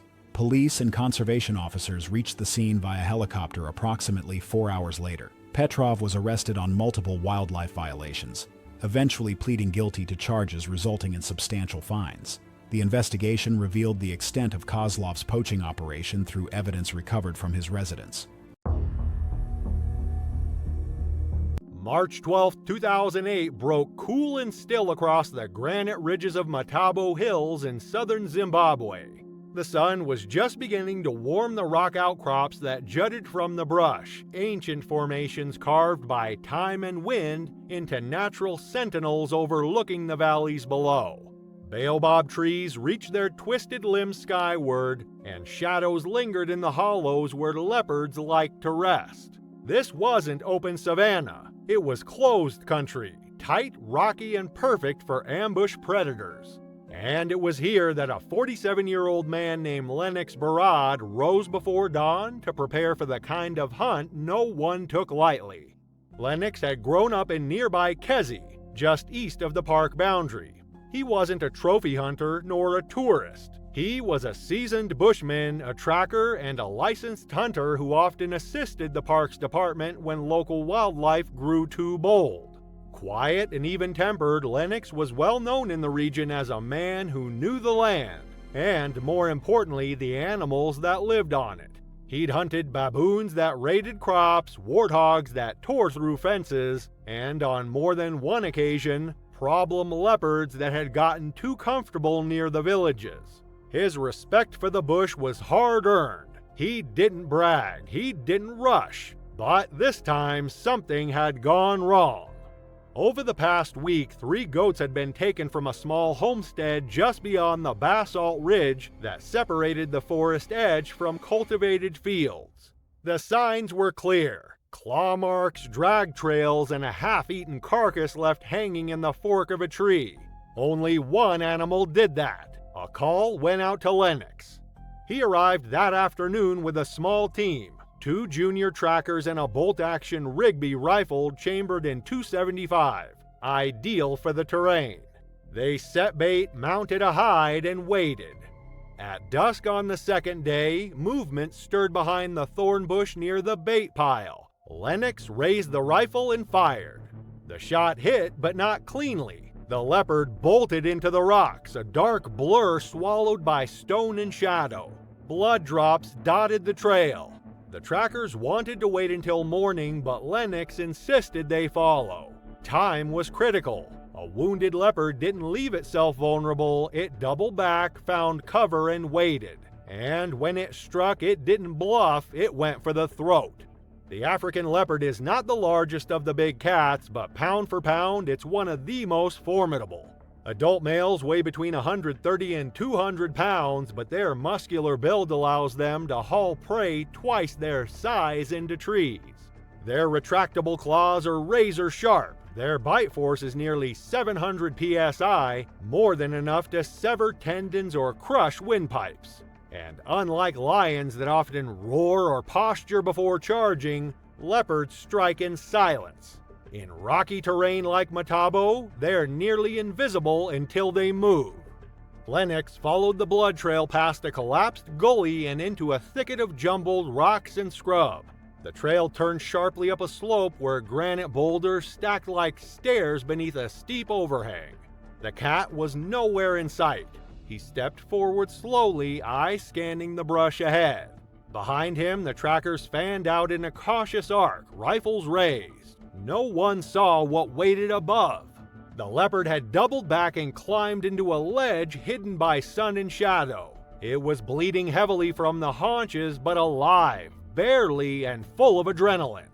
As Lennox passed beneath, it dropped. It landed hard, its full weight slamming into Lennox's back with the force of a dropped boulder. The leopard's jaws locked instantly onto the base of his neck, teeth diving into muscle and artery in one crushing bite.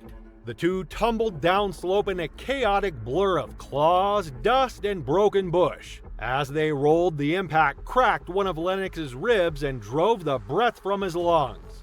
He hit the ground with a wet thud, stunned but conscious, and reached for his rifle with fingers already slick with blood. The barrel scraped rock as he tried to lift it, but the cat was already on top of him again. Its claws tore into his shoulder and raked down across his ribcage, leaving open flesh in their wake. Lennox kicked, twisted, fought, but his body was losing strength by the second. Blood pooled quickly in the dust beneath him, and the leopard, driven by pain and instinct, shook him once, twice, then let go. A shout rang out from the rocks above. The trackers, panicked and out of position, fired warning shots into the air to try and scare the cat. But it didn't bolt. It limped a few steps away, growled low and hoarse, and collapsed near the roots of a stone fig tree, its chest heaving with the final effort of a dying predator that had made sure not to die alone. The recovery was frantic and desperate. The trackers scrambled downslope through thorn and loose stone, rifles still raised as they approached the blood-darkened clearing. They reached Lennox within seconds, but the scene was already still. His eyes were glassy, his mouth slightly open, and his body limp against the dirt. One man pressed fingers to his neck and whispered something, but there was no pulse. The artery had been severed cleanly. Blood loss had been rapid and total, less than a minute, and nothing more could be done. There was no time for grief. The men moved quickly, wrapping Lennox's body in a canvas poncho and lashing together a makeshift litter of mopane branches to carry him down the ridge. The leopard's body was found a short distance away, already stiff, sprawled against the rocks in a final sprawl of exertion. Its original wound had torn through the hindquarters and bled it out slowly, but not before it had turned back for a last strike. The animal was photographed, tagged for official records, and retrieved later by wildlife authorities. In the weeks that followed, no mount was requested, no hide was displayed. Lennox's death was classified as a fatal wildlife incident, and the investigation confirmed everything had been done by the book. But policy changed. No more solo tracking within ambush terrain. No more pursuit of injured predators without perimeter control. His funeral was held 3 days later beneath the shade of a mopane tree near his family's home. Neighbors came in from across the district, many on foot, to pay their respects. No one spoke loudly, no one called it bad luck. They called it what it was. The price of underestimating an animal that had made silence its greatest weapon.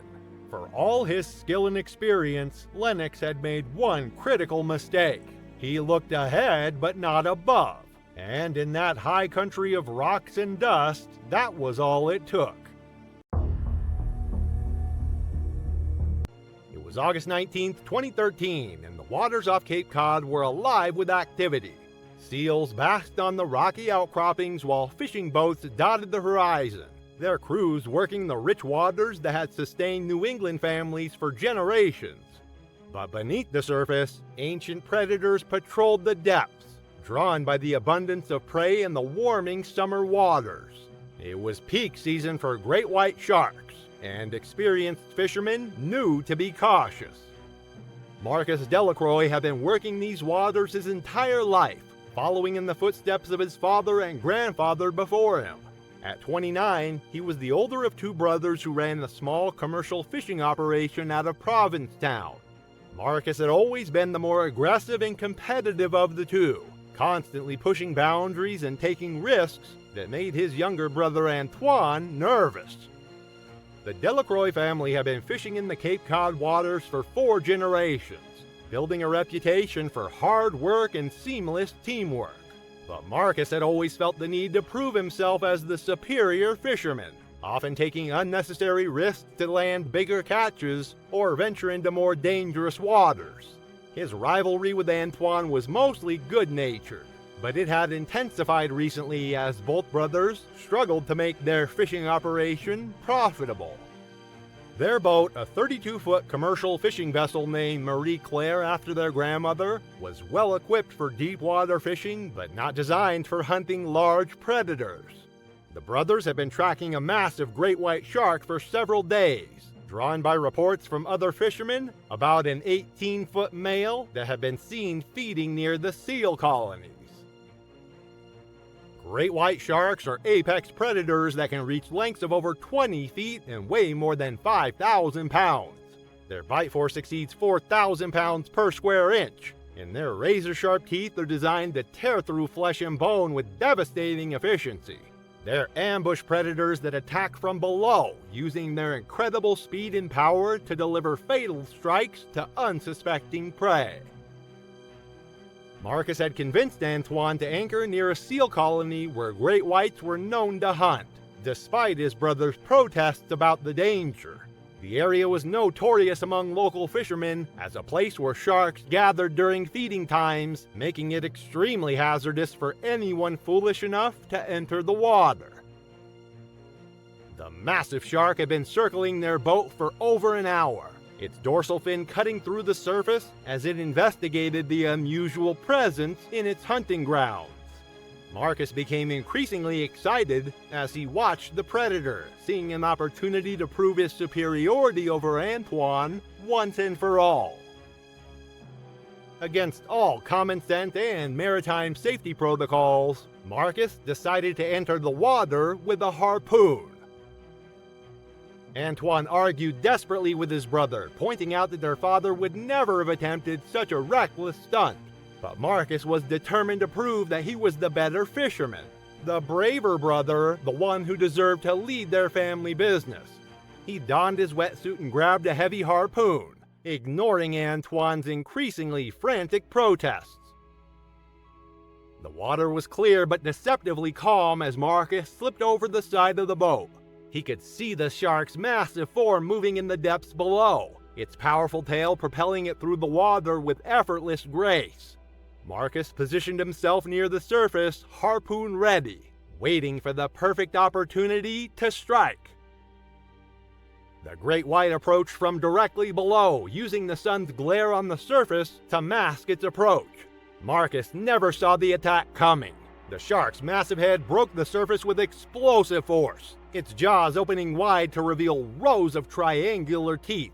The first bite caught Marcus across the torso, the shark's teeth slicing through his wetsuit and into the flesh with surgical precision.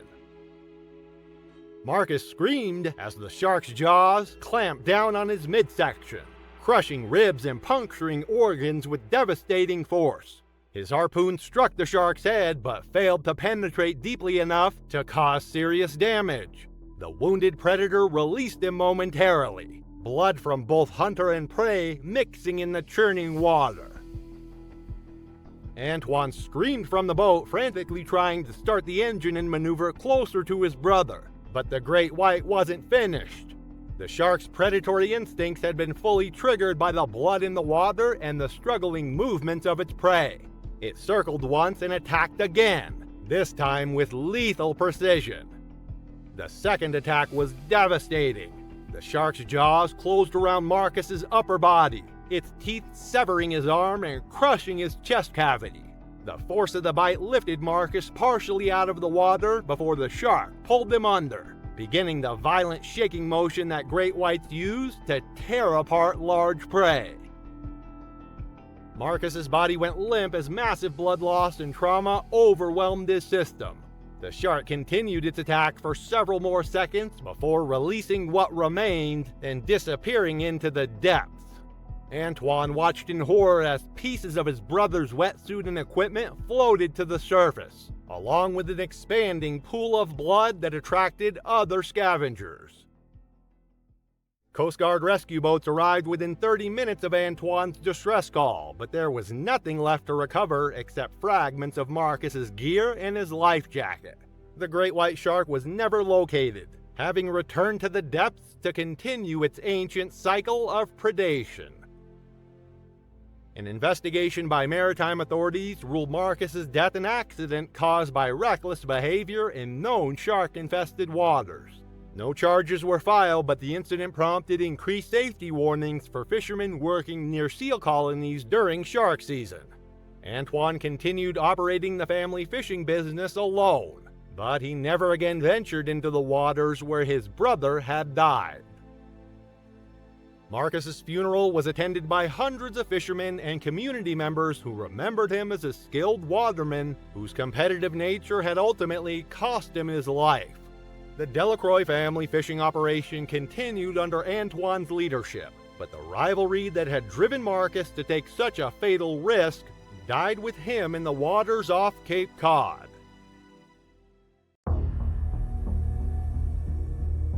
It was August 12, 2015, when a Seattle family arrived at a remote backcountry campsite in Glacier National Park, Montana. The pristine wilderness stretched for miles in every direction, with towering peaks, dense forests, and crystal-clear streams creating a picture-perfect setting for outdoor recreation. However, this seemingly peaceful environment was home to one of North America's most dangerous predators.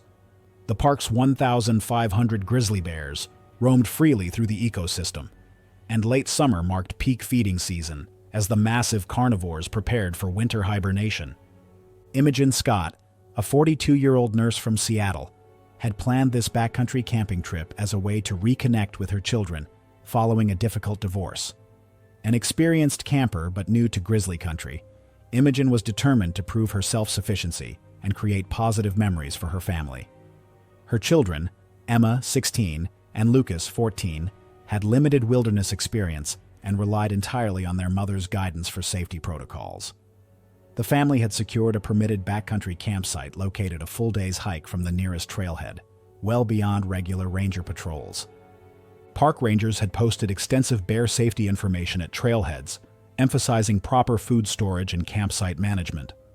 Warning signs detailed the consequences of attracting bears to campsites, noting that food-conditioned bears often became aggressive and dangerous.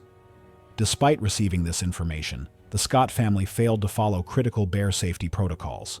They left their cooler unsecured outside their tent overnight and stored scented toiletries inside their sleeping area, both violations of park regulations. Grizzly bears are among North America's most formidable predators, with adult males weighing up to 800 pounds and possessing incredible strength and speed. These massive omnivores can sprint at 35 miles per hour and have an acute sense of smell that can detect food odors from miles away. During late summer, grizzlies enter hyperphagia, consuming up to 20,000 calories daily to build fat reserves for winter. This makes them extremely aggressive when defending food sources, and they will attack anything perceived as competition or a threat to their meal. The fatal mistake occurred when the family left their cooler containing food scraps outside their tent throughout the night. The scented toiletries stored inside created additional attractants. At approximately 5 a.m., a large male grizzly discovered the unsecured cooler and began feeding on its contents just 30 feet from the family's tent.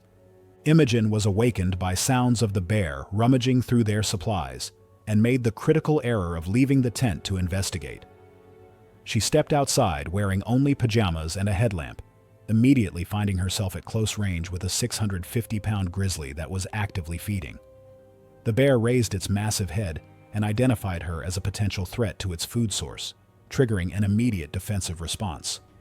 The grizzly launched into an explosive charge, covering the distance in less than 3 seconds. Imogen turned to run back toward the tent, but this movement triggered the bear's chase instinct and escalated the encounter. The bear's massive frame struck her from behind, knocking her forward onto the rocky ground with tremendous force. The impact caused severe trauma, but the bear immediately began inflicting additional damage with its claws and teeth. Razor-sharp claws raked down her back and flank, creating deep lacerations that severed muscle tissue and caused multiple fractures to her ribs and spine. The bear's weight pressed down on her body as it continued the assault. The grizzly's jaws clamped down on Imogen's neck and shoulder region, delivering a crushing bite force that caused catastrophic damage to vital structures. The attack severed major blood vessels in her neck while simultaneously crushing vertebrae and damaging her airway. Her screams echoed through the campsite, waking Emma and Lucas inside the tent, but the children remained hidden. The mauling lasted less than 30 seconds but caused catastrophic injuries. The combination of massive blood loss from severed arteries, spinal trauma, and airway damage proved fatal within minutes. Death resulted from vascular injury and neck trauma. After killing Imogen, the grizzly remained in the area for several hours, continuing to feed on scattered food supplies. Emma and Lucas remained inside their tent until full daylight, then carefully exited and hiked 6 miles to the nearest ranger station to report the attack. Park Service investigators ruled it a preventable tragedy caused by improper food storage and failure to follow bear safety protocols. The investigation revealed multiple violations that directly contributed to attracting the bear. Imogen's family struggled with grief compounded by the knowledge that basic safety measures could have prevented the attack. The incident sparked renewed discussions about bear safety education in national parks. Officials emphasized that human-bear conflicts were almost always the result of human error rather than aggressive bear behavior. It was June 7, 2015, and the Luangwa River flowed sluggishly through the South Luangwa Valley. The dry season had reduced the river to a fraction of its wet season width, concentrating wildlife along remaining water sources. Joseph Phiri was a 41-year-old subsistence hunter from the village of Mfue, located on the outskirts of South Luangwa National Park.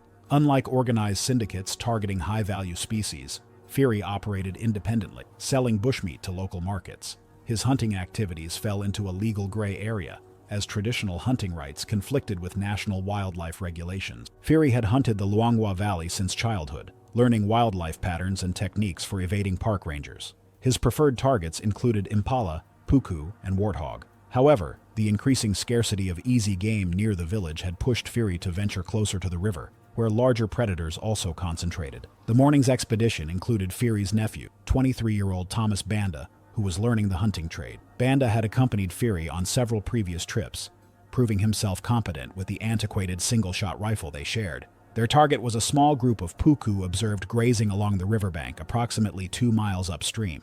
The route required crossing a shallow inlet where the river had receded, leaving a muddy channel approximately 30 feet wide and less than 3 feet deep in most places. Phiri had crossed this channel dozens of times during previous dry seasons without incident. Nile crocodiles represent Africa's largest freshwater predator, with mature males commonly exceeding 16 feet in length and weights approaching 1,650 pounds. Crocodiles possess the strongest bite force of any living animal, generating pressures exceeding 3,700 pounds per square inch, sufficient to crush bone and dismember prey. Their attack pattern involves explosive acceleration from concealment, followed by the death roll, a spinning maneuver designed to disorient prey and tear away flesh. Crocodiles can remain submerged and motionless for over an hour, their massive bodies hidden below murky surfaces. The crocodile had been resting in deeper water since before dawn. The 17-foot male had dominated this stretch of river for over 2 decades, having learned to associate human activity with potential prey after successfully taking several goats and dogs over the years. Phiri entered the water first, his rifle held above his head to keep the action dry. The muddy water obscured everything below the surface, revealing nothing of what waited beneath. He was approximately halfway across, the water reaching his waist, when the attack occurred. The crocodile's strike came from directly ahead, massive jaws emerging with explosive force. The initial bite clamped around Phiri's right thigh and hip, interlocking teeth penetrating deep into muscle tissue and grinding against the bone. His rifle flew from his grasp, disappearing into the murky water. The crocodile immediately initiated the death roll, spinning its massive body while maintaining its grip on Phiri's leg. Phiri's thigh bone snapped within the first rotation, the sickening crack lost beneath the churning water. The hip joint dislocated completely during the second rotation as the muscle and ligament tore away from the pelvis. Banda watched from the riverbank, unable to intervene without a weapon and unwilling to enter the water. His uncle's screams were cut short as the crocodile pulled him beneath the surface, the death roll continuing underwater. Air bubbles marked the location of the struggle for approximately 45 seconds before the water became still. The crocodile surfaced briefly, then submerged again, dragging its prey toward a submerged log. Phiri had lost consciousness within seconds of being pulled under, the combination of traumatic shock, blood loss, and drowning ensuring rapid death. Banda ran to the village, bringing dozens of residents to the riverbank within minutes. Wildlife Authority officers arrived the following day, confirming the attack through witness testimony and recovery of Phiri's rifle. The crocodile was never captured, as regulations protected the species within the ecosystem management area. It was March 2015 in the Sundarbans buffer zone, a vast expanse of mangrove forests and tidal waterways straddling the border between India and Bangladesh. This UNESCO World Heritage Site encompasses nearly 4,000 square miles of dense vegetation, intersected by countless channels that flood and drain with the rhythm of the tides. The mangroves grow in thick, impenetrable walls, their roots creating a labyrinth above and below the waterline. Visibility within the cane thickets rarely exceeds a few meters, and the constant rustle of leaves and movement of water masks the sounds of approaching animals. During high tide, much of the forest floor becomes submerged, compressing wildlife movement into narrow corridors of elevated ground and forcing predators and prey into closer proximity than either would normally tolerate. Nola Vance was 32 years old, a wildlife photographer from the United Kingdom who had traveled to the Sundarbans under special permission to document a sanctioned wild boar control operation alongside forest personnel. The region had experienced increased human-wildlife conflict in recent months, with livestock losses attributed to a displaced tigress that had been sighted multiple times near village boundaries. She had joined a team of local trackers who knew the area intimately and understood the patterns of animal movement through the tidal forests. The group had positioned themselves along a tidal creek early that morning, waiting for the outgoing tide to concentrate animal activity along predictable routes. Recent reports indicated that the tigress responsible for the livestock attacks had been moving through the buffer zone with at least one cub, possibly two. Fresh pug marks had been discovered along muddy banks, and partially consumed prey remains suggested the animals were actively hunting within a defined territory. The trackers had warned the group to remain together and avoid entering dense cane without visual contact with at least one other person. High tide that morning had pushed water deep into the forest, and as it began to recede, the compression of usable terrain created ideal ambush conditions. The Bengal tiger is the apex predator of the Sundarbans, a solitary hunter capable of taking down prey many times its own weight. Adult females typically weigh between 250 and 350 pounds, though individuals in the Sundarbans tend toward the smaller end of that range due to the challenging environment and limited prey availability. Tigers are ambush predators, relying on cover to approach within striking distance before launching attacks that can cover 20 feet in a single bound.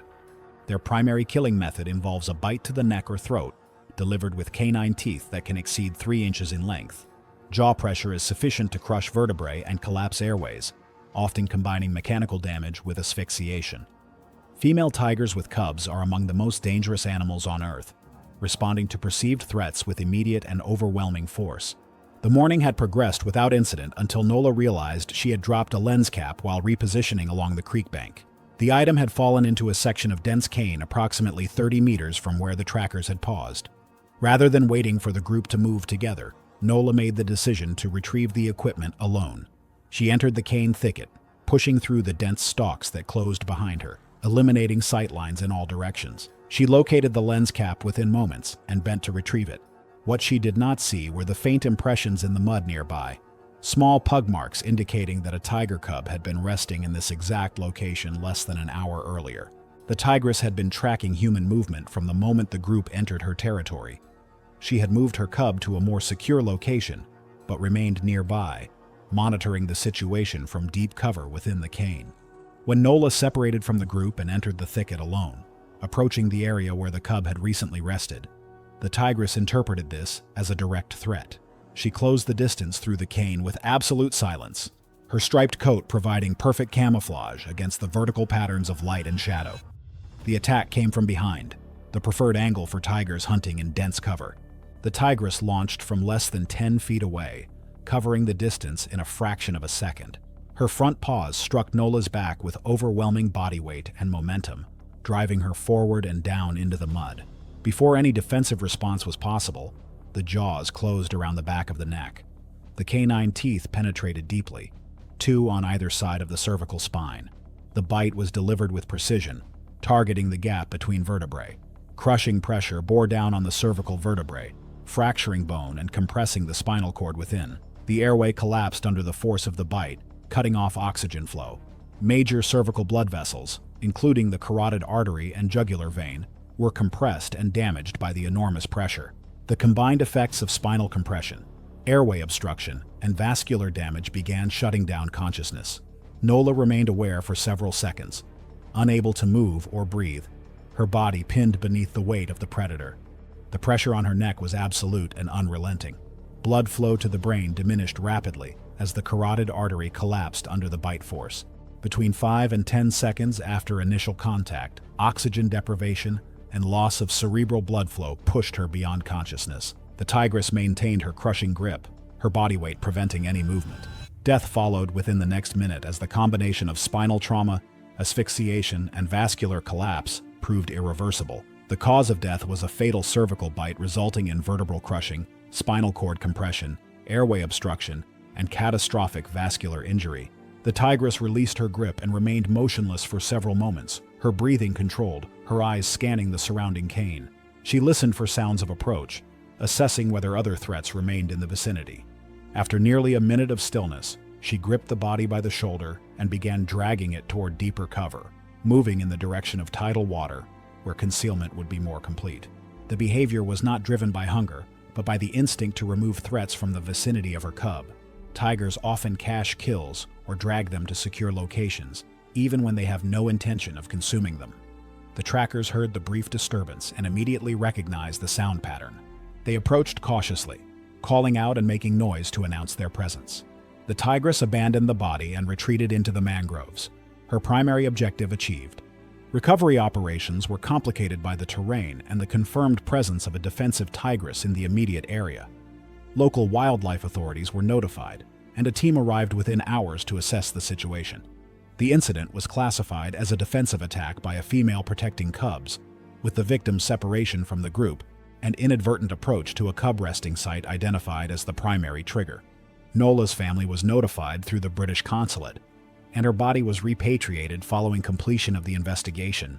Area patrols were increased in the buffer zone, and additional warnings were posted regarding the presence of a tigress with cubs using the tidal corridors. It was July 4th, 2014, and the Okefenokee swamp was alive with the sounds of summer.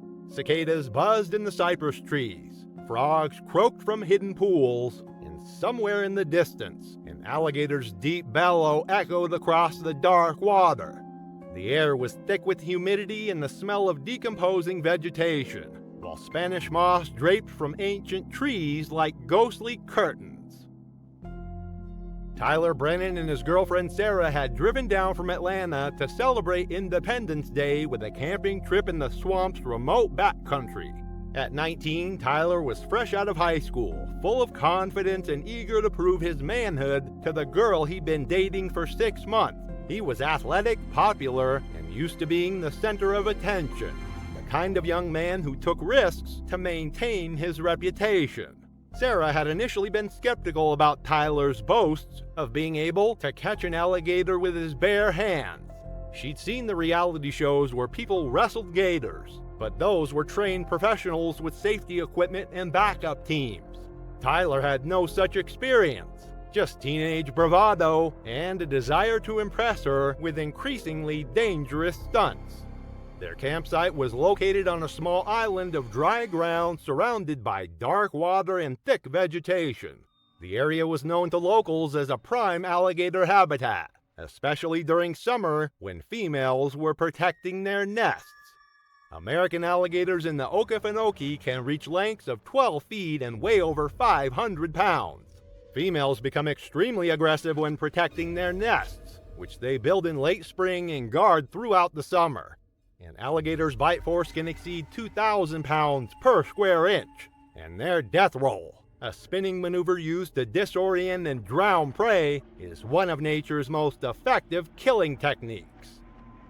Tyler's confidence had been building all day. He'd successfully caught several smaller animals, a turtle, a snake, even a small fish with his bare hands. Each success made him bolder, and Sarah's initial skepticism had gradually turned to encouragement as she got caught up in the excitement. The couple had been exploring the water's edge when Tyler spotted what he thought was a large log floating about 20 feet from shore. The dark shape was perfectly still, partially submerged, with just the top visible above the waterline. To Tyler's inexperienced eye, it looked like the perfect opportunity to prove his skills. Tyler waded into the murky water, a makeshift noose held high above his head, his eyes fixed on the floating log. The water was warm and dark, with visibility limited to just a few inches below the surface. What Tyler had mistaken for a log was actually a 12-foot female alligator that had been floating motionless near her nest site. Tyler was within 10 feet of the alligator when she exploded from the water. The massive reptile launched herself upward with incredible force, her jaws opening wide to reveal rows of razor-sharp teeth. Tyler had just enough time to register his mistake before 500 pounds of prehistoric fury slammed into his torso. The alligator's jaws clamped down on Tyler's midsection with crushing force, her teeth penetrating deep into his abdomen and back. Tyler screamed as ribs cracked and internal organs compressed under the tremendous pressure. The alligator immediately began her death roll, spinning rapidly in the water while maintaining her grip on Tyler's body. As the alligator spun, Tyler's body was twisted and torn, his spine compressed and organs ruptured by the violent motion. The murky water turned red with blood as Tyler was dragged under the surface, his screams cut short by the dark water filling his lungs. The alligator continued her death roll for nearly a minute before releasing Tyler's mangled body and disappearing beneath the surface. An investigation by Georgia wildlife officials ruled Tyler's death an accident caused by reckless behavior in a known dangerous area. No charges were filed, but the incident prompted additional warning signs and increased patrols in popular camping areas. Sarah required counseling to deal with the trauma of witnessing the attack. Tyler's funeral drew hundreds of his high school classmates and teammates, who remembered him as a fun-loving young man whose confidence had ultimately cost him his life. His parents established a scholarship fund in his memory and became advocates for wildlife safety education.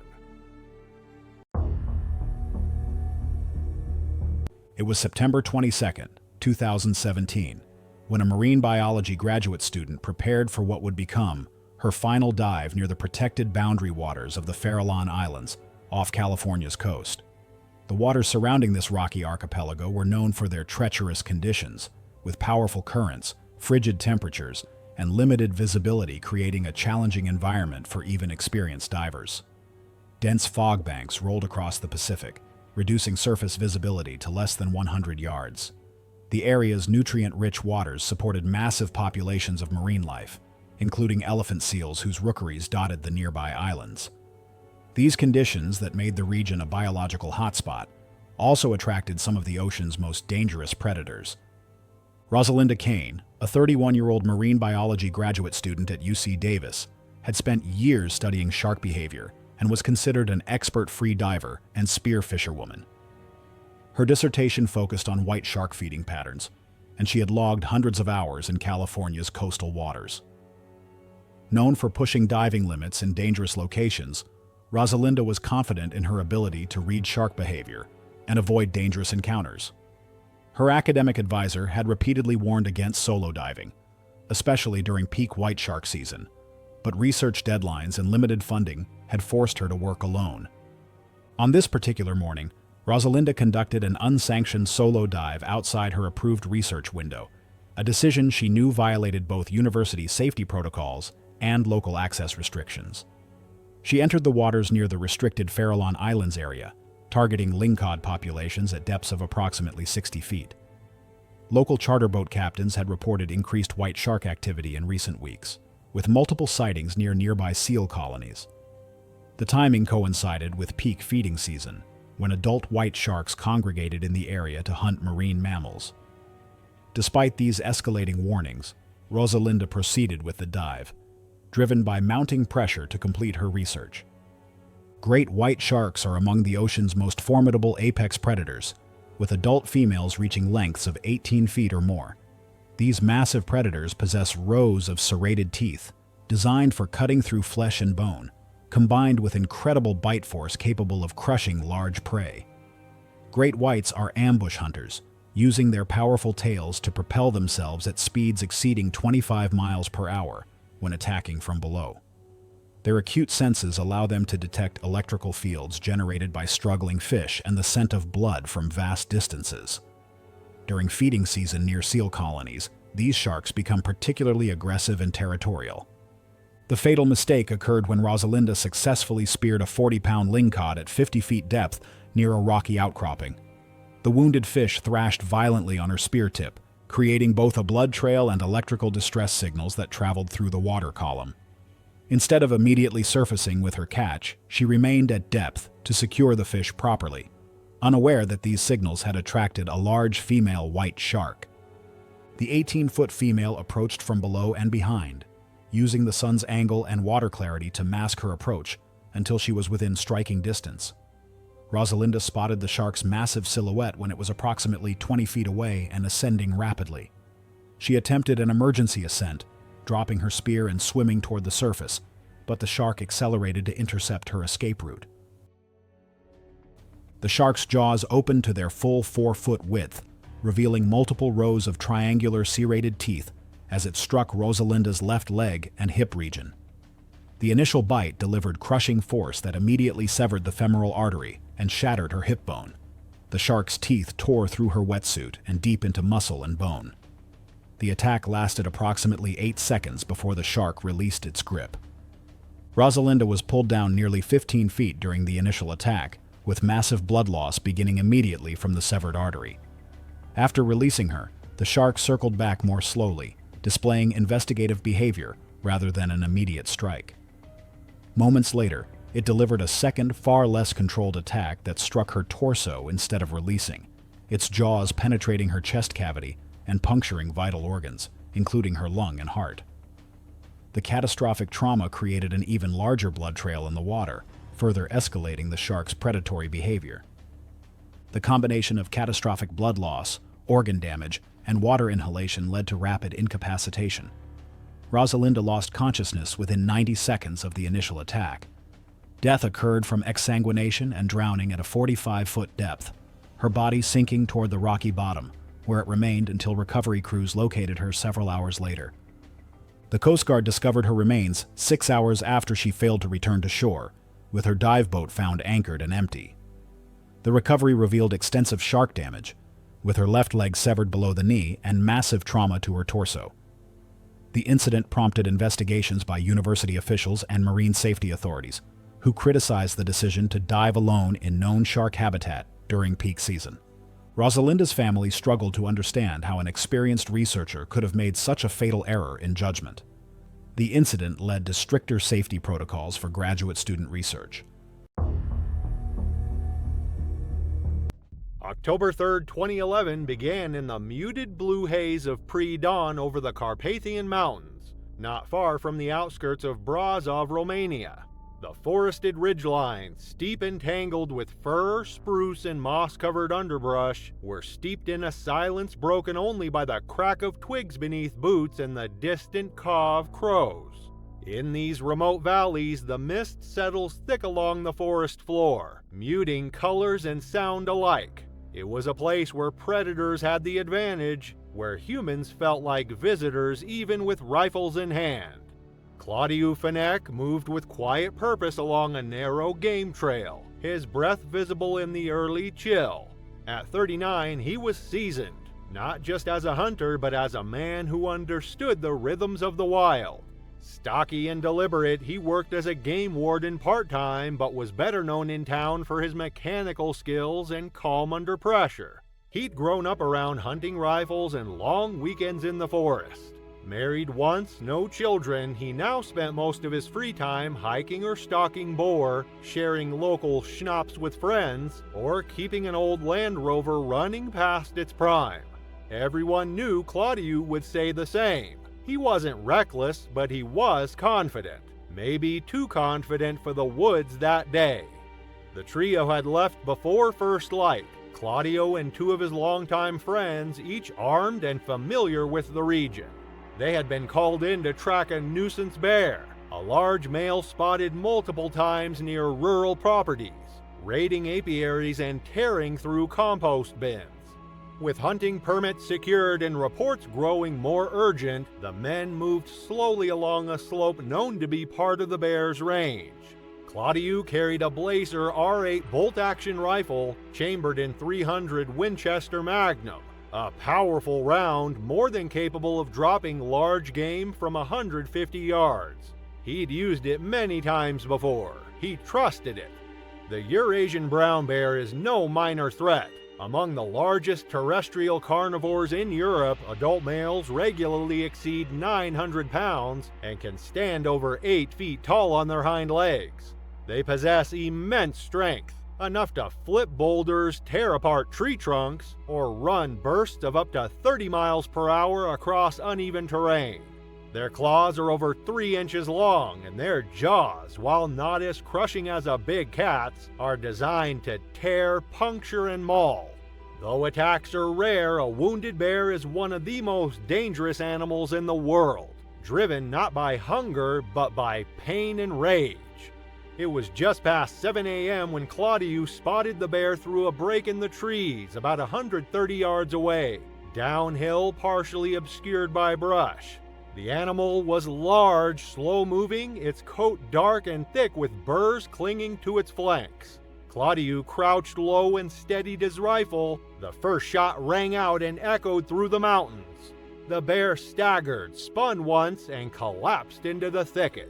After waiting 2 full minutes with no movement, Claudius gestured to his friends and advanced cautiously. He kept the rifle shouldered but relaxed, walking the line between vigilance and assumed success. The underbrush at the kill site was thick. Moist earth clung to his boots as he stepped over a branch and spotted the bear lying on its side, chest barely visible through the tangle of leaves and ferns. Claudius raised the rifle again, but in that split second, the bear moved. It rose fast, too fast, snarling through blood and broken breath, dragging itself upright with a fury that seemed impossible from something so close to death. Claudius barely had time to react. One swipe caught his forearm, knocking the rifle from his hands and sending it clattering into the rocks. Another paw slammed across his chest, tearing through his jacket and carving deep gashes into flesh and bone. He cried out and stumbled backward, boots slipping on wet soil. He may have tried to run, but there was no time. The bear lunged, clamping its jaws around his torso and yanking him off his feet in one brutal motion. It dragged him several yards into the brush and pinned him beneath its weight, crushing down as it mauled him in a blur of claws and teeth. Claudius thrashed, tried to fight, but the strength was already leaving his limbs. His friends, frozen at first, heard everything. The thudding impact, the ragged cries, the sickening snap of bone. By the time they reached him, the bear had collapsed just feet away, bleeding out, twitching, and still baring its teeth in a final reflexive snarl. A second shot was fired, but it was clear the animal had already bled out. Claudius lay curled on his side, blood soaking through his jacket, his rifle lying 6 feet away with fresh claw marks carved across the stock and dirt scuffed in a half circle around the site. Deep gashes ran across his upper chest and abdomen, and his ribs had caved inward from the crush. One leg was mangled at the hip, a boot partially torn. His face was pale, mouth slightly open as if still trying to call out. His death, according to the coroner's report later, had been caused by massive internal trauma and blood loss. He had died within 90 seconds. The bear had managed to crawl another 35 feet before it collapsed and died, a trail of blood and broken branches marking its final moments. The site was cordoned off by forest authorities and examined in detail. Investigators found signs of movement in the underbrush before the attack, suggesting the bear had not died instantly but had instead lain silent, concealed until Claudius came too close. The first shot had struck just behind the shoulder but missed the heart. A lethal shot in minutes, not seconds. And minutes in this case were far too long. Romanian authorities classified the death as a fatal wildlife incident. The bear's carcass was recovered where it had collapsed a short distance from the scene, and forestry officials documented the site before clearing the area. No additional hunts were authorized in that section of the forest for the rest of the season. Claudiu's family held a closed casket service in Brasov, attended by friends, fellow hunters, and local forestry officials. His rifle, marked with claw scratches and caked with dirt, was eventually returned to his family. Claudiu's death served as a grim reminder to even seasoned hunters: never assume a downed predator is finished. Brown bears can weigh over 800 pounds and still find the strength to charge, even after a critical shot. In the wild, one misjudgment, one step too soon can be all it takes to turn a successful hunt into a fatal mistake. Claudiu Fenech died beneath the weight of a bear he thought was already dead. Proof that even a perfect shot can leave just enough breath for disaster. Thanks for watching. Want to watch more? Click on your screen now.